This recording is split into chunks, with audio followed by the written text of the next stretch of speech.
नमस्कार, मैं हूं श्याम गिरी। आप देख रहे हैं हमारा चैनल मुद्दा भारत का यानी मुद्दा आपका। आज का हमारा विषय है राहुल गांधी का महाराष्ट्र में 16 दिन का दौरा। आखिर में राहुल गांधी को ऐसा पहली बार जो है महाराष्ट्र में 16 दिन का दौरा करने की क्या ज़रूरत पड़ गई, इसी पर चर्चा करेंगे। हमारे साथ स्टूडियो में हमारे सहयोगी अनिल थत्ते जी। आपका स्वागत है हमारे चैनल में। क्या कहेंगे इस विषय पर कि राहुल गांधी जी जो है महाराष्ट्र में 16 दिन दौरे पर आ रहे हैं, आखिर में क्या कारण है, क्या सोच सकते हैं आप? देखो, ये गांधी परिवार की परंपरा रही है कि जब भी कोई एक संगठनात्मक, आंदोलनात्मक, राजकीय उनको कदम उठाना होता है तो महाराष्ट्र में से किसी एक जगह को चुनाते हैं। आपने देखा हो कि इंदिरा जी, राजीव जी, सोनिया जी, राहुल जी, इन्होंने हमेशा उनके चुनाव प्रचार का प्रारंभ किसी दलित या आदिवासी लोकसभा कॉन्स्टिट्यूएंसी से किया, महाराष्ट्र के। और ऐसा है कि महाराष्ट्र पहले से कांग्रेस का गढ़ था। आज भी आप देखो, राष्ट्रवादी के पवार साहब के जो आमदार आते हैं, वो पवार साहब तो ऐसा मराठी में हम बोलते हैं आकाश पाताल एक करना, उस तरह से इतना हवा मचाते हैं, इतना ऐसा माहौल बनाते हैं, ऐसी एक सिचुएशन लोगों को लगती है बनी है कि अब मेजॉरिटी ही इनकी आएगी। ऐसा ही लगता है, वो माहौल बनाने में नंबर 1 है। और उनके चेले चपाटे जो इर्द गिर्द, वो माहौल अच्छा और वो ऐसा मानते भी है कि हमारा कांग्रेस का फिक्स वोट बैंक है। नहीं, कांग्रेस का नहीं, राष्ट्रवादी का मैं राष्ट्रवादी की बात कर रहा हूँ, पवार साहब की। कांग्रेस की अलग बात है। तो मगर कितना भी वो उछल कूद करे, 55 के आगे नहीं जाते आमदार उनके, राष्ट्रवादी, और 5 के आगे खासदार नहीं जाते। कुछ भी करो, कितना भी करो, ये हवा बनाते हैं बहुत सारा। 5 खासदार, उनमें भी कम है अभी, और 55 तक आमदार। वो उनके सक्सेस स्टोरी जब भी बनी है तब इसके आगे नहीं गए कभी। और है कितने आमदार महाराष्ट्र में? 288, 288, उसमें से इनके 55 ही रहते हैं। मगर इनका एक ऐसा हवा बनाते हैं कि भाई 255 इनके ही आते हैं। क्या सत्ता तो बना लेते हैं, लेकिन फिर भी नहीं, अभी 3 बार कांग्रेस साथ बनाए, एक बार एमपीए बनाए, वो जोड़ तोड़ करके बनाते हैं इसके साथ। तो अभी ऐसा है कि पवार साहब के राष्ट्रवादी की मर्यादा अभी क्लियर हो गई है कि वो 55 के आगे नहीं बढ़ेंगे। और कांग्रेस का ऐसा है कि कांग्रेस में शीर्षस्थ नेता बोले तो गांधी, 1 2 3, अभी पहले 2 ही थे। वो गांधी जो है वो एक, वो बोलते हैं ना, कई माएँ ऐसी रहती है अपने बच्चों को रोता हुआ प्लेटफॉर्म पे छोड़ देती है, बोलती इसका जो भी करे भगवान करे, या तो लोग करे या पुलिस उठा के उसको अनाथ आश्रम में डाल दे। चलो बच गया, मैंने तो उसे कहीं और फेंक देता तो कुत्ते खा जाते थे। अभी कम से कम इधर बचा रहेगा, पब्लिक में है करके हल्के से छोड़ देती है। गांधी परिवार ने कांग्रेस के महाराष्ट्र का जो रीजन है उसको हमेशा अनाथ करके ऐसा छोड़ दिया। अब वो बच्चे का भाग्य ये था कि उसको किसी ने उठाया, किसी ने नहलाया, किसी ने उसका पालन पोषण किया, किसी ने संगोपन किया, और वो जिंदा रहा। और सिर्फ जिंदा नहीं रहा, अपने पैरों पे खड़ा हो गया। अभी कांग्रेस के जितने भी आमदार चुन के आए, उनमें से कोई गांधी परिवार की पुण्याई से नहीं आया। वो सब अपने अपने एरिया में अपने कर्तृत्व से आए हुए हैं। इसके लिए जब सोनिया जी ने बोला कि शिवसेना के साथ नहीं जाएंगे, तो पृथ्वीराज चौहान को उनको जाके बोलना पड़ा। और अशोक चौहान ने तो खुले बोल दिया कि आपने अगर शिवसेना के साथ ये जो महागड़ी सरकार है उसमें जाने नहीं दिया तो हमारे 46 में से कम 30 आमदार ऐसे ही चले जाएंगे, तो आप एक्सेप्ट कर लो। वो भी था एक मतलब फैक्टर की जिसकी वजह से उन्होंने एक्सेप्ट किया। तो कांग्रेस हमेशा अपने नेता जो है अपने बलबूते पर जीती आई है। पृथ्वीराज चौहान, मेरी उनसे भी एक बार बातचीत हो गई थी जब डिफीट हुआ था और ये हुआ था और महागड़ी सरकार का कोई लक्षण नहीं दिख रहा था, तब उन्होंने मुझे बताया था, मैं नाम लेके बोल रहा हूँ, बोले गांधींनी, सोनिया जी ने, राहुल ने थोडं जरी लक्ष आमच्याकडे दिलं महाराष्ट्रातल्या काँग्रेसकडे, सर आम्ही ऑलमोस्ट मेजॉरिटीच्या थोडे खाली राहू, थोडी इकडली जोडतोड करून सत्तेवर येऊ शकतो. मग राष्ट्रवादीला आम्ही आमच्या मागे खेचून आणू शकतो, उनको हम हमारे पीछे ला सकते हैं. उन्होंने बोला कि अगर राहुल और सोनिया जी महाराष्ट्र में ये करके बैठेगी तो अभी जो हम 46 है ना वो कम से कम 90 या 100 तक जा सकते हैं. फिर हमारे साथ आने के लिए बहुत सारे अपक्ष है, ये वो तैयार हो जाएंगे और हमारा मुख्यमंत्री बनाएगा. वैसे बना ही है इसके पहले भी जी, जब भी बना है राष्ट्रवादी साथ में आने में, मुख्यमंत्री तो कांग्रेस का ही बना है. तो मैंने उस समय उनको, पृथ्वीराज जी को बोला, नाम लेके बोलने में मज़ा आता है, ऐसे ही अधूरे अधूरे में बोलने में मज़ा नहीं आता है. मैंने बोला कि आप ये बोलते नहीं क्या ऊपर?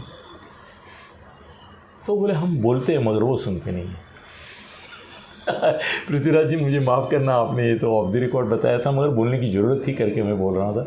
वो बोले हम बोलते हैं मगर सुनते नहीं. पहली बार ऐसा मुझे लग रहा है कि कांग्रेस हाईकमांड ने, मतलब ये दो गांधी जो हैं, उन्होंने पृथ्वीराज बाबा की बात सुन ली है. उनको ऐसा कन्विंस हो गया है कि महाराष्ट्र में जो राजनीतिक स्थिति है उसमें शिवसेना भी टूट गई है, उसका फ़ायदा उठाने के लिए तो उसका भी फ़ायदा हमको हो सकता है. दूसरी बात यह है कि अभी बीजेपी को मालूम पड़ गया है कि अपनी टक्कर महाराष्ट्र में शिवसेना के साथ है ही नहीं, क्योंकि शिवसेना जो उद्धव जी ठाकरे की है वो अभी पिक्चर में बहुत पीछे हैं, उनसे कोई मुकाबला होने वाला नहीं है. और ये तो अपनी दूसरी शिवसेना जो है वो हमारे साथ है. तो हमारा अभी दुश्मन कौन बचा? वो कांग्रेस को मानते ही नहीं दुश्मन. बोलते कांग्रेस वाले कैसा है ना, बड़े घर में खाना पीना होता है तो बाहर के भी कुछ लोग आके वहाँ खाना खा के जाते हैं. अभी इतने 1000 लोगों की पंगत चल रही है, उसमें 2 से 20-50 लोग बाहर के आके खा गए तो यजमान जो रहता है वो ऑब्जेक्शन नहीं लेता है. बोले 288 में हम लोग जा ही रहे, 150 के आगे 200 के आगे करीबन मिलके, तो चलो एक 5-25 कांग्रेस भी खा गई, कोई वादा नहीं. इसके लिए वो निगलेक्ट ही करके कांग्रेस के, और बोलते कांग्रेस के ये जो लोग हैं उनके बारे में हमें बुराई क्यों होनी चाहिए बीजेपी के मन में. वो तो जिस दिन चुन के आएंगे वो फ़ोन करेंगे, भाई हमारा इरादा है आपके साथ आने का. कांग्रेस के गए ना बहुत सारे, गए कि नहीं? विखे पाटिल ये से लेके सब बहुत सारे कांग्रेस के नेता गए.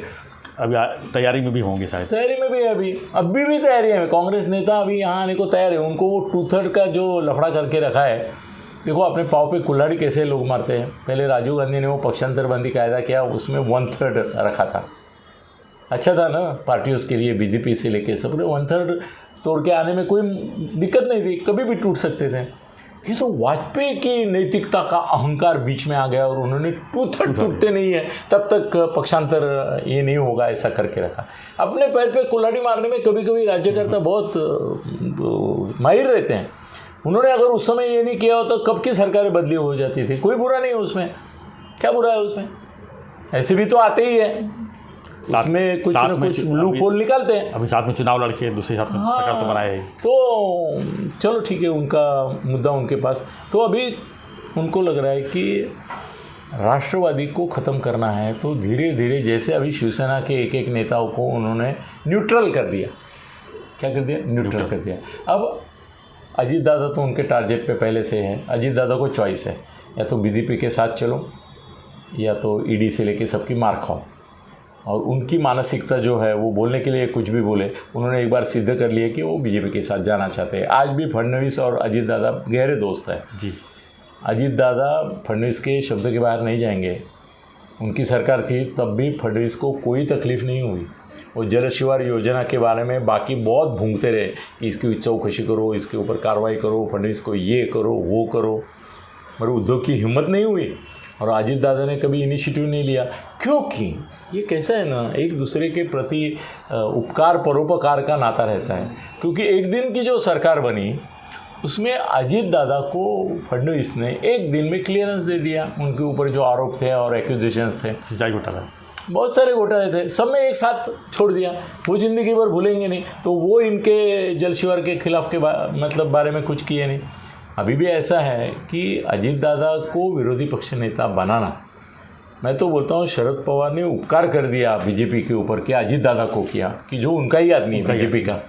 ये अगर जितेंद्र आव्हाड होता तो सच्चे दिल से वो झगड़ता था, कि वो ऐसा है कि वो झगड़ेगा, वो क्रूसेडर है, योद्धा है, वो लड़ता था. उन्होंने उनका ही आदमी को बना दिया और मैसेज दिया, भाई जो आपके साथ उप मुख्यमंत्री बना था उसको ही मैंने बनाया, तो थोड़ा सॉफ्ट रहो मेरे प्रति, मेरे परिवार के प्रति कम से कम।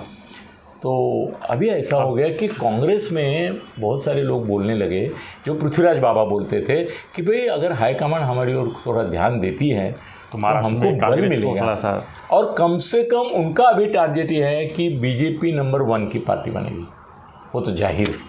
अभी उनके खुद के 106 107 आ गए, सब मिलके 120 तक वो है, वो 130 135 तक जाने की कोशिश करेंगे। उनको 15-20 कम पड़ सकते हैं, पड़ेंगे। वो शिवसेना के ज़्यादा ही आएंगे, शिंदे के, तो वो भी है उनके साथ, उनको इनकी ज़रूरत नहीं। मगर अभी ऐसा है कि सेकंड लार्जेस्ट पार्टी कौन सी होगी, तो उसके लिए स्पर्धा होगी शिंदे, शिवसेना और कांग्रेस में। शिवसेना शिंदे की जो है वो भी कोशिश करेंगे कि नंबर 2 पे हम रहे ताकि हमारी इज्जत रहे।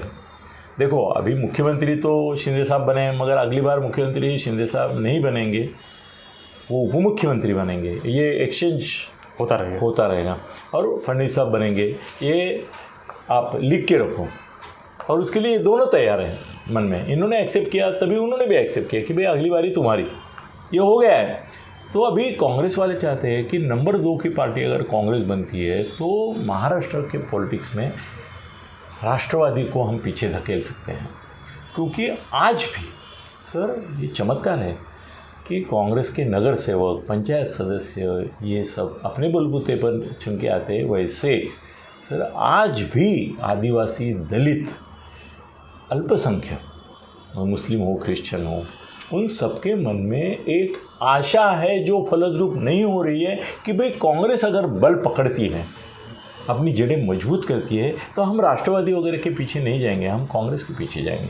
हमको एक मजबूत कांग्रेस चाहिए, ये हर दलित, आदिवासी, लेकिन सवाल ये राहुल गांधी का इमेज के ऊपर जो एक पप्पू नाम जुड़ा हुआ है, उसका कितना 16 दिन में उसका फ़ायदा होगा कि सर सुनो कैसे है ना कि जैसे मेरे जैसा पत्रकार जो है वो किसी को आज मर्डर हुआ है किसी का और उसके लिए उसको जेल हो रही है, फिर भी मैं एक रात में उसको धर्मवीर बना सकता हूँ और वो हो सकता है, उसके ऊपर वो कलिख नहीं लगती है। वैसे ही मेरे जैसा पत्रकार, मैं मेरी बात नहीं कर रहा हूँ, मगर मेरे जैसे पत्रकार, उनके अगर लॉबी बन जाए और उन्होंने बीजेपी के कहने से तय किया कि इसका नाम हम पप्पू रखेंगे, लोगों के दिल में सर इमेज कैसी बनाना ये मीडिया के हाथ में है। तो उन्होंने ऐसा कर दिया कि भाई ये पप्पू है, इसको ध्यान मत दो, ये कुछ भी बोलेगा, कुछ भी करेगा। मगर सर राहुल के बारे में आप पूरा उसका इतिहास अगर देखेंगे तो उसने फाइट किया है। आज की तारीख में पूरे देश में मोदी के खिलाफ अगर एक नाम उभर के आता है, एक ही नाम लेना है, तो वो सोनिया नहीं आता है, वो राहुल ही आता है। आज नहीं, कल नहीं, 5 नहीं, 10 नहीं, 15 साल के बाद भी हो सकता है, 20 साल के बाद। अभी उसकी उम्र है 50 के आसपास, 55 के आसपास, 55 है भाई। लोग तो 70-75, आपने जो देवेगौड़ा, गुजराल, हाँ ये सब बूढ़े पंतप्रधान बने, वो तो 70-75। अबे 80 का, अपने 80 या 82 के नरसिंह राव बने ना, तो इसको भी लंबा समय है।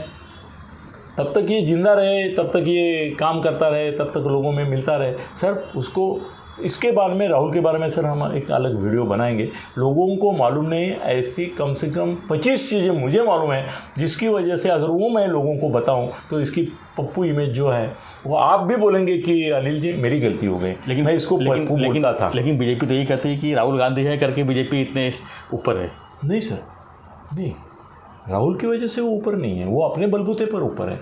उनके पास मोदी नहीं होता जी, अमित शाह नहीं होता, तो राहुल भी जो ये नड्डा चड्डा फड्डा जो लोग हैं उनका डिफीट कर पाता था। सिर्फ मोदी की वजह से राहुल पीछे पड़ गए। कभी कभी वो क्या होता है, रेस जब होती है ना, तो रेस में मैं कितने स्पीड से दौड़ता हूँ उससे ज़्यादा इसके ऊपर मेरी जीत निर्भर रहती कि बाजू वाला कितने स्पीड से दौड़ता है। मैं अपना स्पीड पकड़ता हूँ मगर वो बाजू वाला दौड़ जाता है। मोदी साहब जो हैं वो बहुत आगे पहुँच गए ना, इसके लिए इसका अंडर एस्टिमेट मत करो, इसको अंडर वैल्यू मत करो। तो राहुल ने अभी अगर ठान लिया है कि भाई महाराष्ट्र में शिवसेना दुर्बल हो रही है, राष्ट्रवादी के ऊपर से भी लोगों का भरोसा पहले जैसा नहीं रहा। उन्होंने भी शिवसेना के साथ हाथ मिलाने के बाद उनका भी थोड़ा नॉर्थ इंडियन और इसमें थोड़ा सा जो था वो कम हो गया है। अभी दलित मुस्लिम समाज में इन्होंने जो शिवसेना ने काले कांडे किए कि वो भोंगा टोंगा मोंगा वगैरह सब किया, उसका असर राष्ट्रवादी सहकारी होने की वजह से उनके ऊपर भी पड़ा है। मुस्लिम समाज जो था, जो पहले बांटा हुआ था, वो भी अभी बोलेगा कांग्रेस के साथ जाते हैं, तो उसका असर होगा। अब राहुल जो है उसको क्या करना है, ये बिखरे बिखरे जो मोती है जी, उनको एक धागे में पिरोना है, तो कांग्रेस की माला बनेगी। जो विजय माला तो नहीं होगी अभी, मगर माला बनेगी। कम से कम एक स्टेबल फिजिबल अपोजिशन पार्टी का स्वरूप उसको आ जाएगा। और मेरे को ये 16 दिन का जो पदयात्रा सर, राहुल ऐसा ही नहीं है, पदयात्रा कर रहा है, उससे कांग्रेस को लाभ यहाँ तक होगा कि ये भविष्य आज करूँगा, आप लोग बोलेंगे कि ये क्या कुछ भी बोल रहे हैं, मगर अब अगर उनके अभी 46 है और राहुल गांधी ने महाराष्ट्र के ऊपर अपना ध्यान केंद्रित किया, और ये 16 दिन के बाद भी अभी बहुत टाइम है, ये तो स्थानिक स्वराज्य संस्था में उसको थोड़ा फ़ायदा मिलेगा, उसका बहुत सारा फ़ायदा मिलेगा, मगर उसने कॉन्सेंट्रेट किया को राष्ट्रवादी को पीछे छोड़ के कांग्रेस नंबर 2 पे, भाजपा नंबर 1 पे, शिवसेना शिंदे गठ नंबर 3 पे, ऐसी हालत हो सकती है।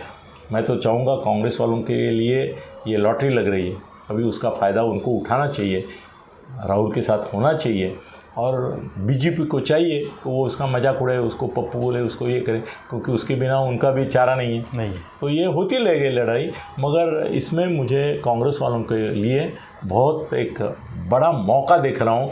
अब इसका धोखा राष्ट्रवादी को होगा, ऐसा भी मुझे लगता है। धन्यवाद तथ्य जी।